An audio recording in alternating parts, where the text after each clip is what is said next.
Ligonier Ministries presents this vintage series with R.C. Sproul, recorded at the Ligonier Valley Study Center. Again, our Father and our God, we thank you that you have spoken to us in a way that we can comprehend it, that you are a God of coherency and not of confusion. We thank thee, Father, that you have given to us principles by which we can communicate with each other and seek an understanding of truth. We ask that tonight, as we examine principles of speech, that we may indeed be led to a deeper understanding of truth. For we ask it in the name of Christ. Amen. All right, continuing tonight in the general area of informal fallacies, as we did last week, I'd like to outline a few more of them that are frequently seen in common communication, and hopefully this will produce some discussion. The next informal fallacy is the argumentum ad populum. Ad populum.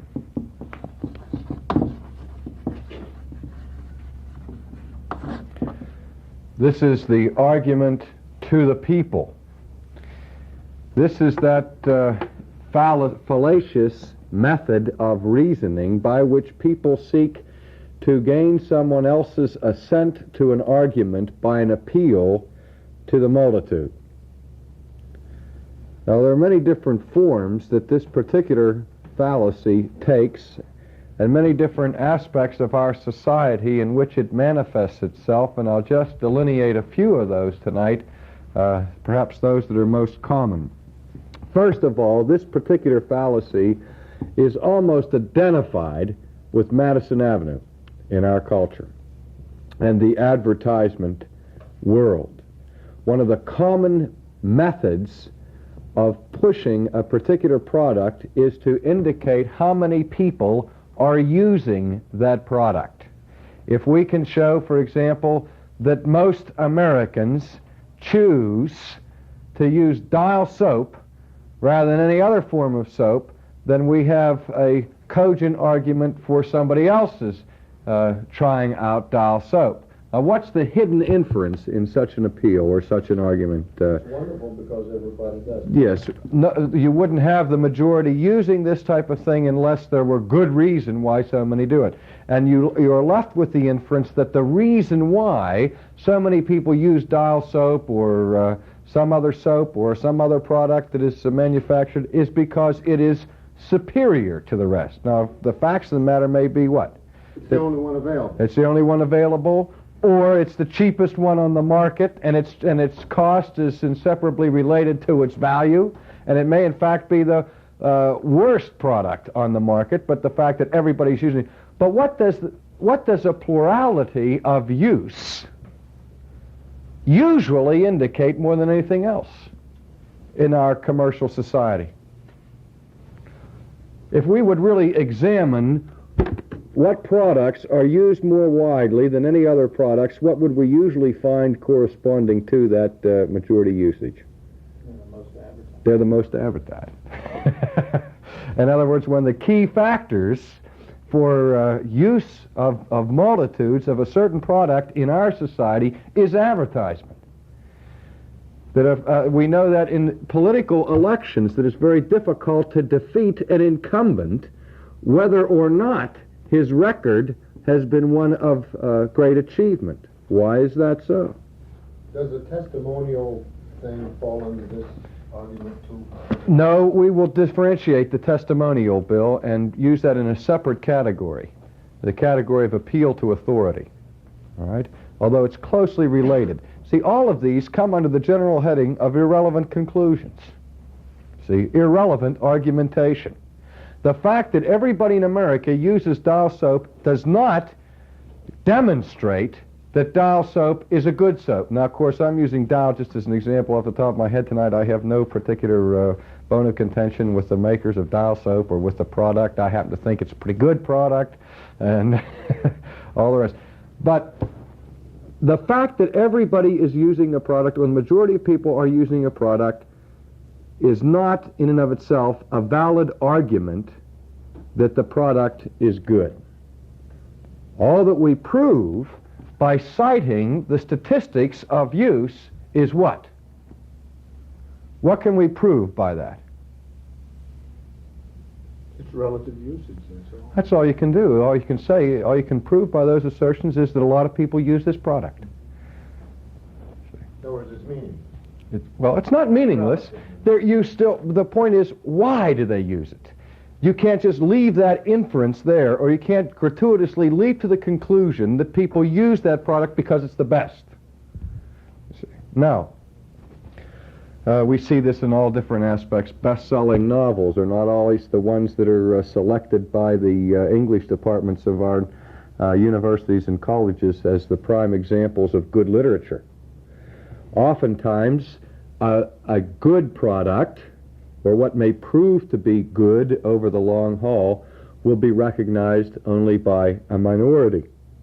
All right, so what we see here in the argument ad populum is appeal to the multitude, such as we find in the advertising industry, and also we find it in the political realm with what we may call bandwagon reasoning. Bandwagon reasoning. We're told that at this time in history in Western culture that politicians running for elected office have become almost slaves to public opinion polls.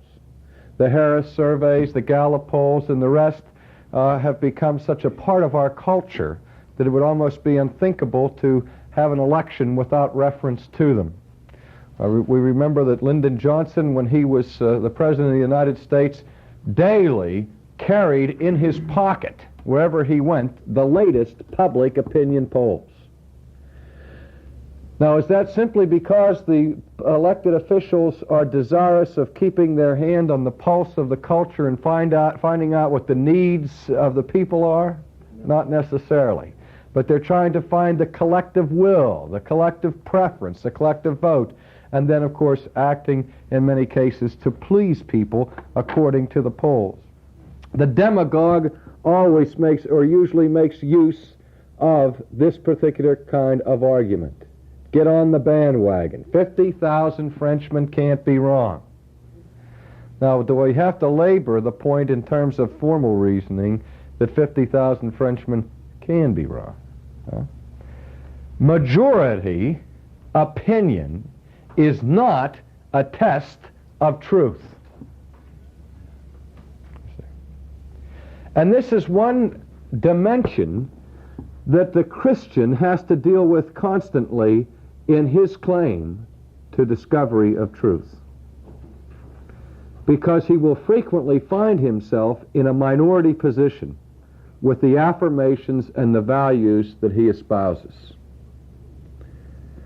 To put it crassly, truth is not determined by counting noses. I can remember a couple of years ago, David Frost had as his guest on his evening show Madalyn Murray O'Hara, the woman who has been made famous by her crusade against theism in public education and in public spheres, such as with the astronauts and all the rest in our nation, and she's become identified with atheism. Well, in this particular program, she entered into dialogue with David Frost, and they got into a discussion, indeed a debate, as to whether or not God existed. And the debate reached a Mexican stand. It reached a point of impasse, at which point David Frost, being an Englishman, showed how much he had been Americanized by suddenly turning to the studio audience and saying, let's have a show of hands and see how many people here believe in a God and how many don't believe in a God. You see, he submitted and capitulated to the good American way of settling a dispute, settling an argument by counting noses. Now, a majority may rule as a practical measure to solve the point in dispute. And I'm not commenting on the legitimacy or the value of a democratic system. But can truth be determined by plurality of opinion? Of course not.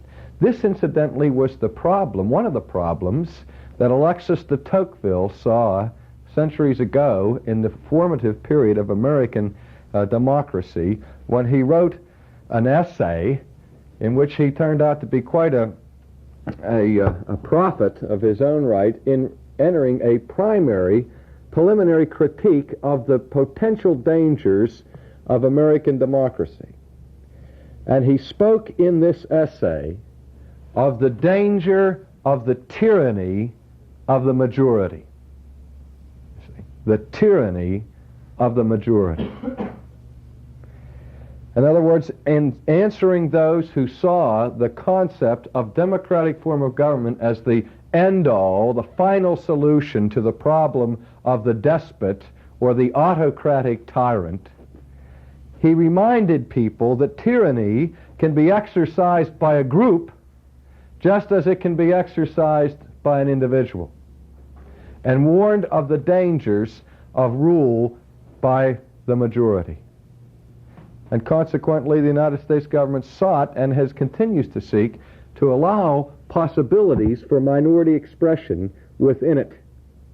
We've seen that in the last decade, particularly with a real revolution of minority groups in America who have been heard and who have made their influence felt, in many cases in a dramatic way. But we have to be careful of this, particularly when the majority is on our side. How we can fall into cliches. If we do share an opinion that everybody seems to share, it's nice to say, well, nobody believes what you're saying. We all believe this, and we sort of put group pressure to bear on the situation. And then if we stand in the minority, then we say what? Oh, we certainly don't go along with the mentality of the masses. But we always have a way of either using the plural opinion, either to our advantage or to our opponent's disadvantage, by casting aspersions on it one way or the other. Again, all that we can say about a truth claim, if 50,000 people espouse it, is that 50,000 people espouse it. That in itself cannot be the final demonstrable validation of an argument. Now, the third dimension in which we see this argumentum ad populum manifesting itself in a very critical way in our culture is in the ethical sphere. I've lectured several times on the problem of what I call statistical morality in our culture. This becomes particularly relevant in various varieties of humanism, where the good is defined by that which is most authentically human. That which is humanizing is good. That which is dehumanizing is considered bad. Okay? You'll find that word humanizing or dehumanizing almost a catchword in popular idiom today. All right, who decides what is most authentically human? Who decides what it is that dehumanizes or is in fact inhuman? One way that this has been done is by describing and seeking to discover the normal human being. And this can be done in some cases by a statistical analysis and evaluation. For example, we have seen widespread publicity of various statistical surveys of the behavioral patterns with regard to the sexuality of people in America in the last 30 or 40 years. We saw the influence of the Kinsey report, the Chapman report, the Masters and Johnson's analysis, and even most recently the Playboy survey of sexual behavior in America. Now, to make an analysis, a statistical analysis of behavioral patterns in our culture gives us valuable information of morality changes. You see. But we cannot carry with a description of what people do a necessary value judgment, you see. If we can show that, for example, in 1910, 10% of the American people who engaged in marriage ended that marriage in divorce, and in 1948 that figure was 25%, have we demonstrated that we had progressed in our ideas of marriage and divorce, or that we regressed necessarily? On the basis of the analysis, all that you can do is show that behavioral patterns have undergone a change. The description of what has taken place carries with it no value judgment intrinsically. But what we find in statistical morality is people arguing just from the statistics and making the gratuitous assumption, again, the irrelevant inference, that this is for the good. Or those on the other side who would use the same statistics to talk about a condition of woe. But can the question of whether or not such a thing as premarital sexual involvement ultimately be solved on the basis of statistics? Not unless you take an ethical position that makes no distinction between description and norm, that makes no distinction between what is and what ought to be. See? No distinction between the imperative and the indicative. But what do we find? We see people drawing these kinds of conclusions, that if 70% of males between the ages of 15 and 25 are involved in premarital intercourse, then it's normal for young adolescent men to be involved in this kind of behavior. And if normal, then what? Then human. And if human, then it's good. You see. Now, what if we can show that in the same category of people, young men from the ages of 15 to 25, that not 70%, but 95% of those young men in that age category cheat in school or tell lies at one time or another? Can we come to the same conclusion, that it's normal for young men in school to cheat or to tell lies between the ages of 15 to 25, therefore cheating and dishonesty are normal, and if normal, then human, if human, then good? What have I just done in this little bit of reasoning a minute ago? What did I just do? I'm trying to reduce one argument to absurdity. But this is exactly what is involved with a mere statistical analysis. It can be used to authenticate anything that a large group of people do, or validate it ethically, without first answering the question, is this good or not good, related to another standard of goodness. Now, we saw this also, for example, in the whole business of the marijuana craze and the explosion of the use of dope in the middle class of our adolescent culture in the 60s, and the great vociferous cry of the young people to legalize pot. And again, what was one of the main arguments for the legalization of pot? Everybody's doing it. Everybody's doing it, you see. But again, in dealing with ethical questions, unless we first establish that the good is that which the majority does, an appeal to numbers of participation is irrelevant to the question at hand. All right, let's take a look then at another form of fallacy. that's closely related to the Argumentum ad populum. And it's called the Argumentum ad verecundiam. Ad verecundiam.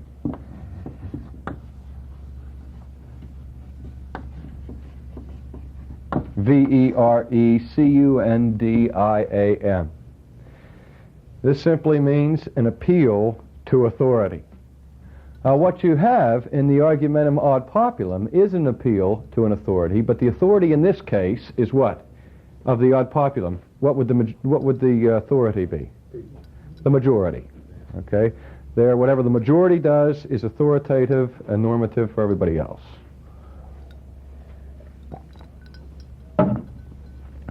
In the Argumentum ad verecundiam is an appeal to specific authorities.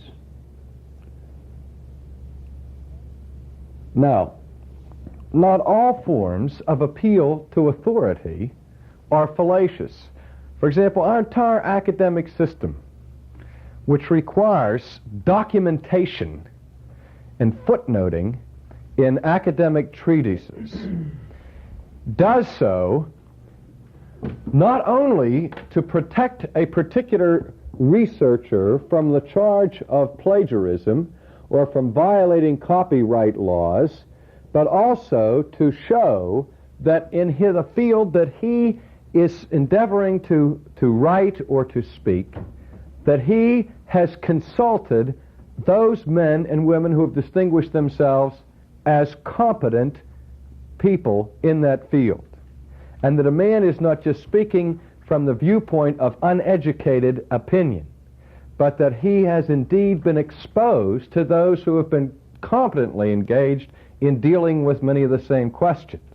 So a man who writes a paper on physics may quote from Albert Einstein.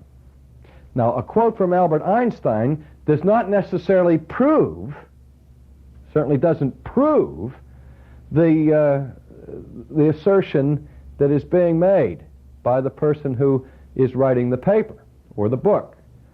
But it does give weight to his argument, and it ought to. But what we're talking about when we talk about the fallacy of argumentum ad verecundiam, we are talking about appealing to people who have demonstrated a certain level of competency in a particularized field and appealing to them for judgments that are irrelevant and unrelated to their level of competency. For example, Willie Mays gets on television and starts to tell you about razor blades. Now, if Willie Mays wants to stand up and give his views on how to execute a bunt, or how a man must use his wrists in the swinging of a bat to contact a ball to get the maximum velocity of the bat into the ball and all of that business, I would listen to him because he has demonstrated that he knows something about that. But what qualifications does Willie Mays have to tell me about razor blades that anybody else wouldn't have? He certainly has not distinguished himself in the level of razor blade quality control.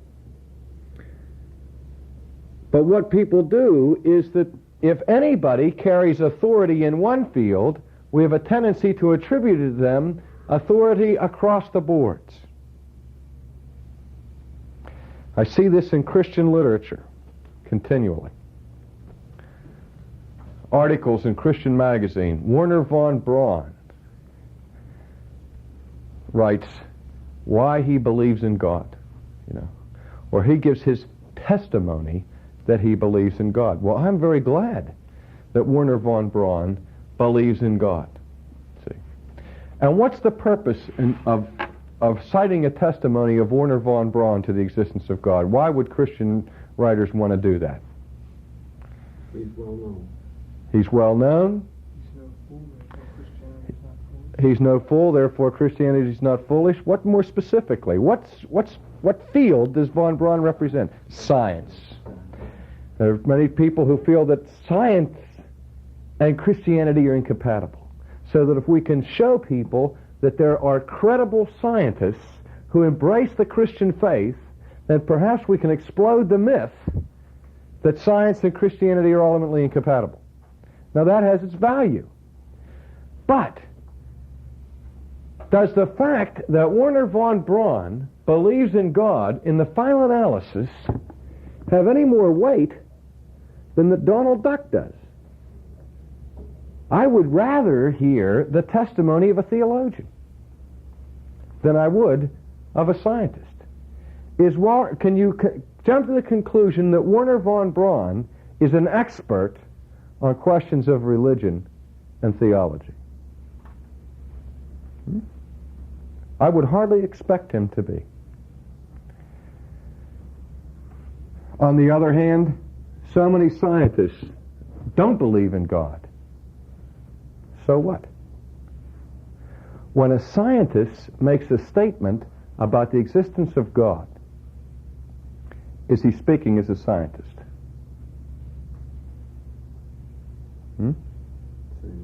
No. He's now entered into the field of philosophy or theology or something else. Yes? Even if he was arguing from, say, the order in the universe and all that there had to be a God?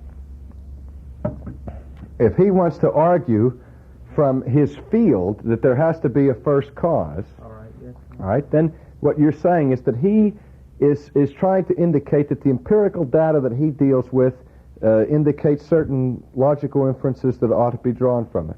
And yes, that in itself would be valid, you see. That would be a valid use of his scientific skills. See. Do you understand? Yeah. But if he just gives a testimony to his religious experience, that in of itself doesn't make him, his science doesn't make him any more qualified or competent to talk about his religious experience. And I should have qualified that by religious experience to protect against this potential misunderstanding, Rick. But that, you understand what I'm saying? Okay. Now,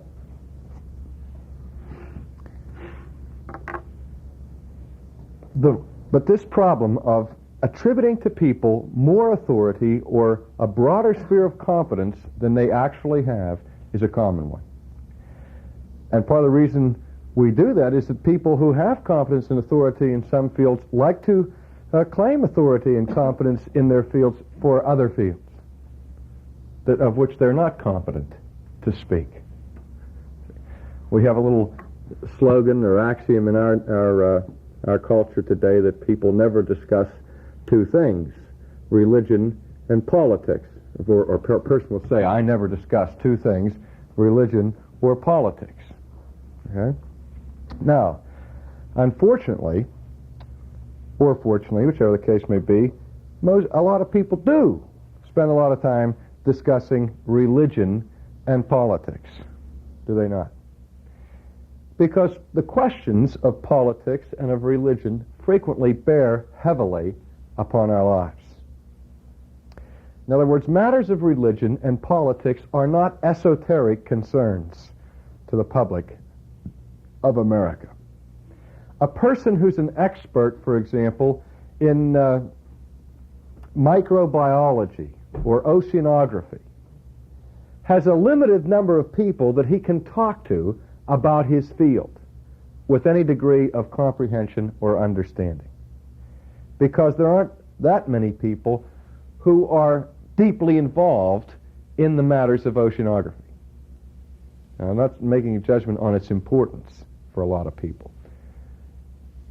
But people do have tendency to have opinions about religion and or politics. And I think we all, from time to time, are guilty of making wide-sweeping judgments in the areas of politics and religion where we really don't know what we're talking about. The appeal to authority, again, is valuable when the authorities have demonstrated competency in their field. They're irrelevant when they have not. All right, let's move on to the next one then, which is the fallacy of false cause. And we can distinguish between two technical forms of this particular fallacy of false cause. They are the non-causa pro causa, non-causa pro causa, and the second one is one that perhaps you're familiar with already, the post hoc ergo propter hoc fallacy. I'll spell those out for you. The non-causa pro causa fallacy is NONCAUSA PROCAUSA. Non-causa pro causa. The other one is the post hoc. These are two words, post, P-O-S-T, hoc, H-O-C, ergo, E-R-G-O, propter, P-R-O-P-T-E-R, hoc, H-O-C. Post hoc, ergo, propter hoc. Now the non-causa pro causa fallacy is to mistake what is not the cause of a particular effect for its real cause. That is, to falsely attribute causal power to something that has in fact no effect on the item under examination. Now this particular fallacy is one that those who are involved in the general sciences must be very careful about. Scientists know that if they're going to use the so-called scientific method to a degree of accuracy, they have to be very careful in the controls that they apply to their experiments and to their whole process of experimentation. Lest the wrong factor may be assigned as the cause for a given effect. Is it not an ongoing hope in scientific experimentation to eliminate as many variables as possible within the context of an experiment? Lest we have dimensions and factors entering into the causal procedure that will give us a distorted picture of what is actually taking place.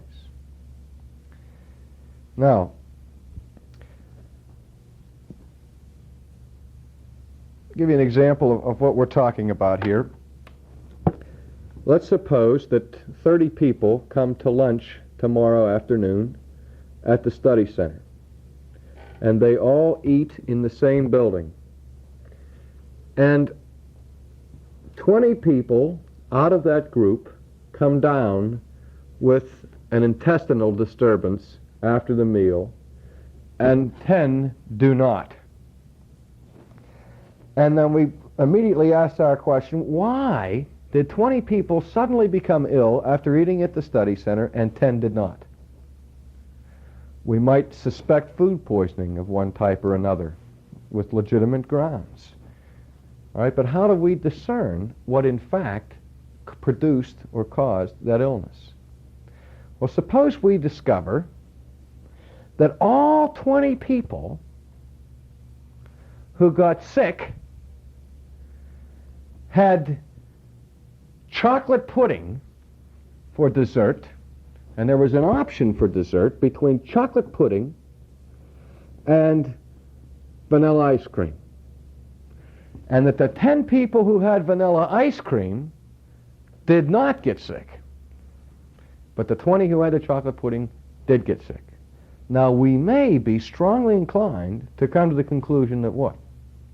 If all 20 people who ate the chocolate pudding got sick, and the 10 who did not eat the chocolate pudding did not get sick, wouldn't we be inclined to think that that indeed is the cause of the sickness? And well, I would say scientifically we have reason to be very suspicious about that chocolate pudding.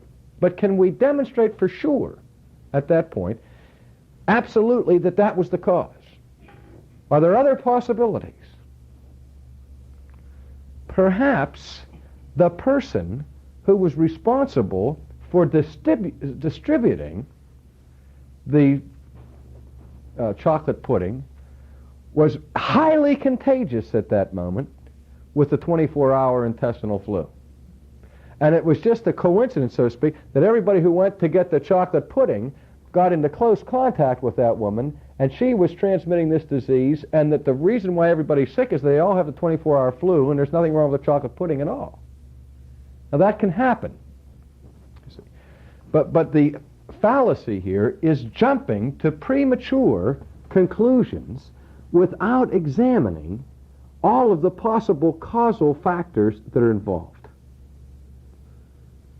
And so the error is called non causa pro causa.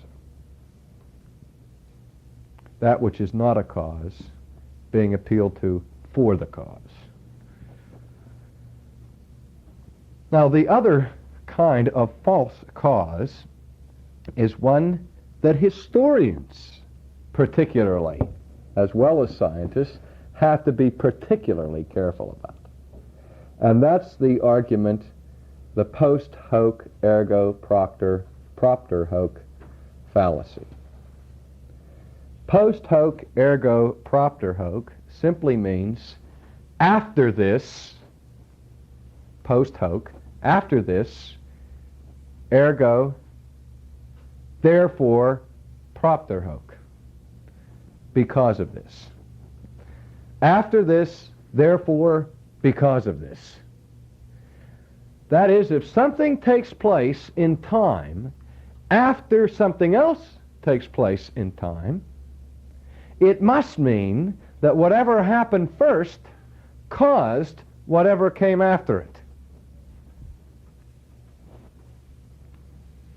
Again, historians are particularly vulnerable at this point when they try to analyze the causes of historical phenomena. When we begin to ask, what is it that caused the protest movement of the 60s? We look for significant events that antedate the protest movements, and we see, for example, that one of the most significant historical events in our culture in the 60s was the assassination of John Kennedy. And so we might be tempted to draw the conclusion that the cause of the protest movements in the 60s was that John Kennedy was assassinated. Now, there may be a relationship, but just to argue that the one came before the other, therefore it causes the other, in and of itself is not valid. Where does this sort of thing come come to bear for the Christian frequently?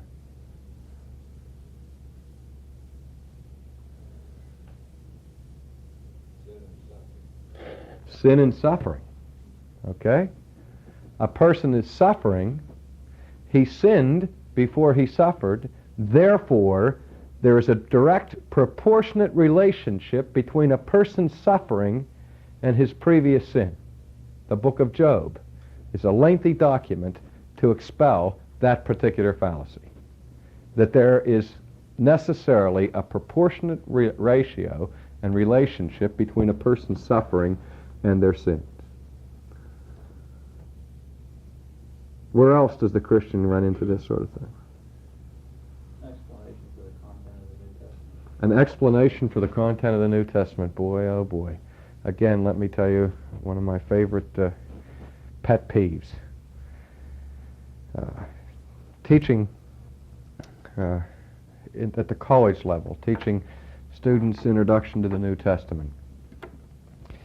I was dealing with freshman students at this particular college, and the kids would come into class in a great state of upheaval and all the rest, and asking me questions about, was the New Testament simply borrowing all of its ideas from Hellenistic religion and Hellenistic philosophy? Was the virgin birth, for example, just borrowed from Greek mythology with their gods that are born out of the forehead of Zeus de Nova and that sort of thing, with the myths of the dying and rising gods that we find in Greek mythology?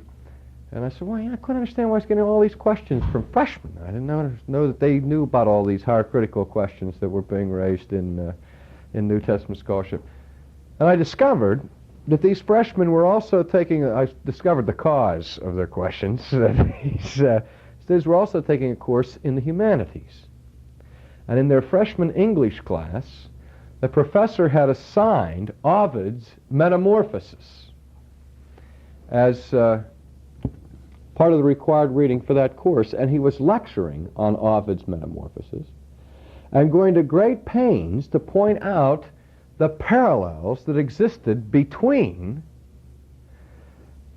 Ovid's mythology and New Testament accounts of virgin birth, resurrection, miracle stories, all the rest. And he did what? He was pointing out to these people that obviously the New Testament writers had borrowed this kind of mythological approach to reality from such Hellenistic sources as Ovid. Now, I happened to be friends with this English professor, and I called him aside in private, and I said to him, "What do you know about the philosophical presuppositions with respect to history that's a part of classical Greek thought? And how would you compare and contrast, for example, Hebrew historiography with Greek historiography?" And he had no idea. See? In other words, he had just jumped to the conclusion that because there was a story in Greek mythology that involved a virgin birth, that's where the New Testament got it from, being totally oblivious to the radically different approach to history that's found within the Judeo-Christian concept of space and time, and that what you find in classical Hellenistic philosophy. He's totally ignorant of that. But he committed the post hoc ergo propter hoc fallacy because he found a virgin birth story here, and he found one afterwards. He drew the conclusion gratuitously that the New Testament concept of virgin birth just simply came from the Greek mythology. Now, it's a possibility, from a historical perspective. It's possible, as a historical question, that, for example, John did borrow his notion of logos from the Stoics. But just because the Stoics have a concept of logos as a principle of order and harmony and unity in the universe, and John's logos takes that form too, it does not necessarily follow that they both are using the same word out of the same general cultural background, meaning by it the same thing, and that John borrowed it from the Stoics. He may have, but you have to give more evidence to demonstrate that than simply the fact that one came before the other.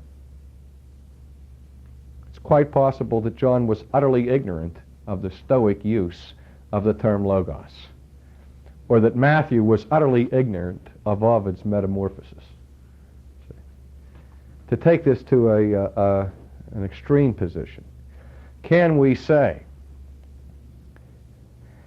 that because Plato believed in a God and that Jesus believed in a God, that Jesus got his notion of God from Plato? Certainly not. Huh? Is it possible that Jesus got his notion of God from Plato? Certainly. If Jesus was the worst student of Platonism that there ever was, maybe we could argue that he got his notion of God from Plato. You see, what we have to do in science at this point and in history is to notice not only parallel relationships and similarities, but also to note the differences. The whole process of physical science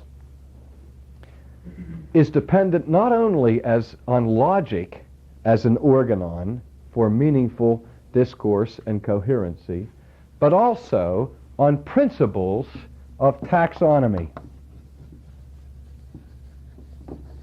What is the science of taxonomy? Paul. Classification of species of living organisms. All right. Taxonomy is a sphere, a special sphere within biology, which is the science of classification of species, phylum, genus, etc. Now, how do you classify? What must you note in order to intelligently and coherently classify animals or plants or microorganisms or minerals or vegetables or anything else? What do you have to take note of? Their differences. What else? Their similarities, you see. But both have to be considered for a proper taxonomy. We run into this question repeatedly in the 20th century when we're asking the question, what is man?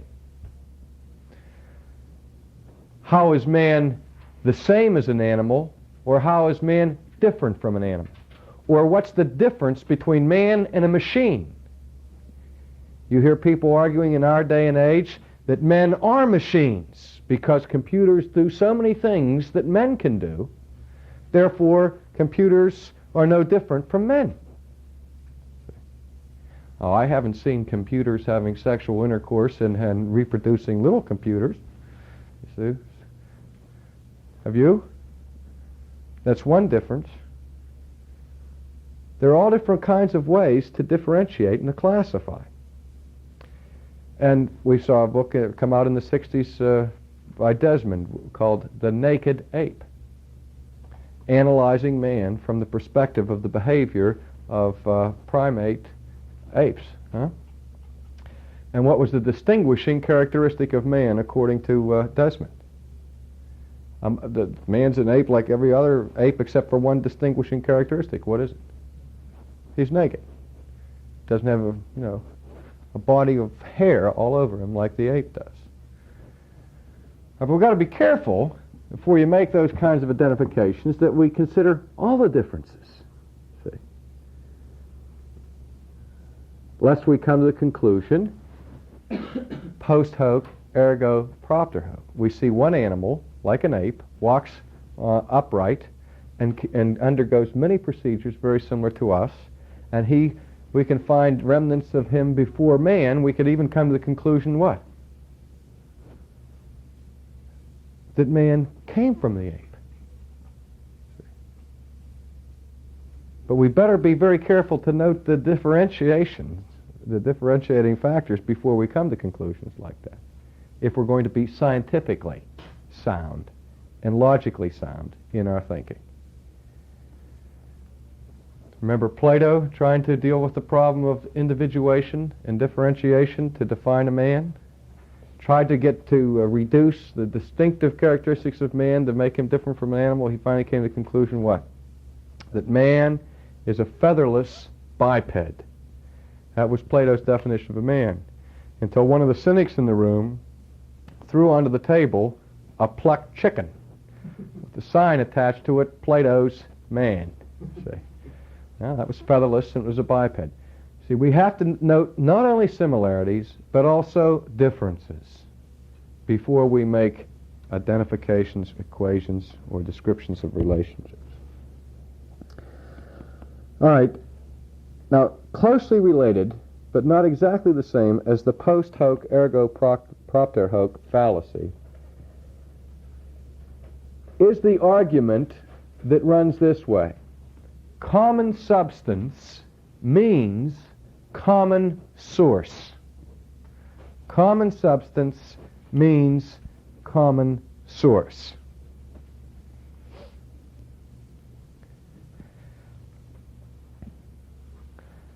Put it on a simple level. We see on the television advertisements of some new product like Terry Bradshaw Steeler sweatshirts that are being sold at BG's in Greensburg, or GB's, it is, GB's in Greensburg. And my son Craig comes out the door with a Terry Bradshaw sweatshirt.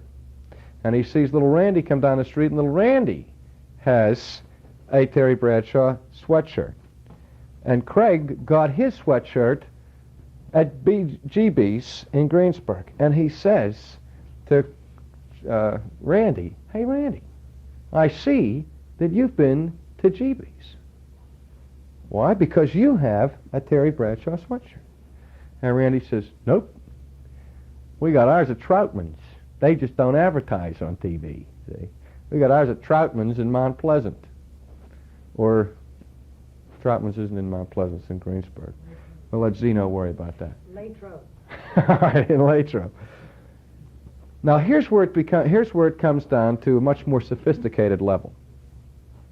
We know that one of the most controversial issues between Christians, among Christians, that is among themselves, and between Christians and non-Christians, is the whole debate over evolution. Huh? And people will ask me, "What do you think of evolution?" Of course, at that point I have to ask them, what particular variety of evolutionary theory are you asking me about? But that's another problem. But we know that there are many different varieties of hypotheses in this general field of evolution, one of which is macroevolution. And there are some advocates of the thesis that all of life evolved from a single cell.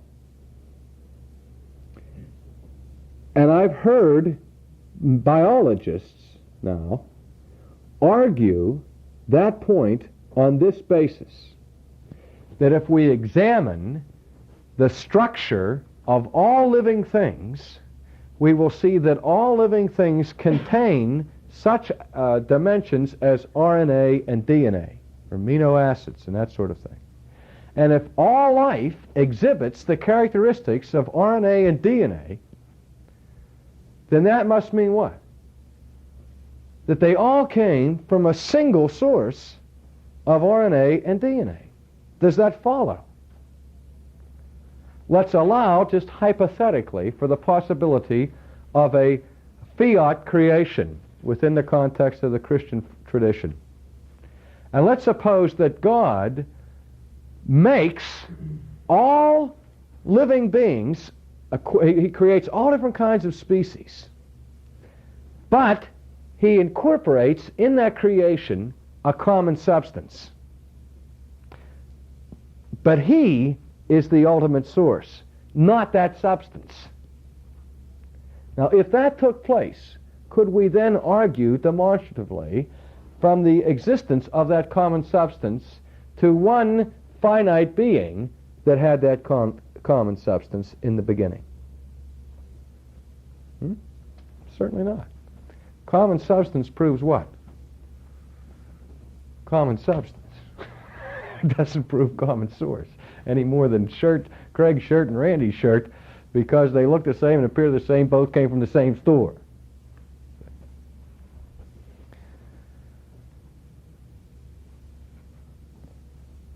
All right, then let's look at another form of informal fallacy, which is described as the complex question.